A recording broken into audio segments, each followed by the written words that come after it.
నమస్తే దోస్తులు, ఇవాళ అయితే మళ్ళీ మనకు క్యాటరింగ్ వచ్చింది. ఒక 200 మందికి అయితే మనం ఫుడ్ అనేది ప్రిపేర్ చేయాలి. ఈ అబ్బాయి అయితే చాలా కష్టపడుతుంది.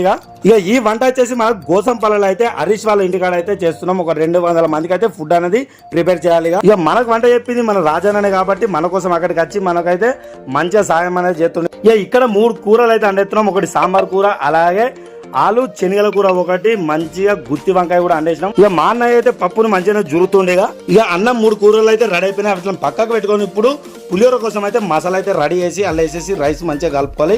మా అన్నయ్య అయితే పులిహోర గట్టిగానే కలుపుతాడు. ఇక కూరలు పువ్వులు అయితే రెడీ అయిపోయినాయి. కొన్ని పాపడాలు కూడా ఎంచేసినాం. ఇక ఎంచేసిన వాళ్ళే ఈ ఉల్లిగడ్డల్ని, కొత్తిమీర, క్యారెట్ చూస్తే మనకైతే జెండా వందనం అనేది గుర్తుకొచ్చింది. ఒక్కసారి అందరూ జై హింద్ చెప్పండి. అలాగే మంచిగా పెరుగైతే కలుపుకున్నాం. ఇక లాస్ట్ లో మంచిగా ఒక గ్లాసు పెరుగు తాగితే ఏమన్నా ఉందా. ఇక అన్ని రకాల కూరలు వేసుకొని అన్నం తింటే కూడా జబర్దస్త్ ఉంది. మన వీడియో నచ్చినట్లయితే కంపల్సరీ సబ్స్క్రైబ్ చేయండి, షేర్ చేయండి, లైక్ చేయండి, కామెంట్ కూడా చేయండి.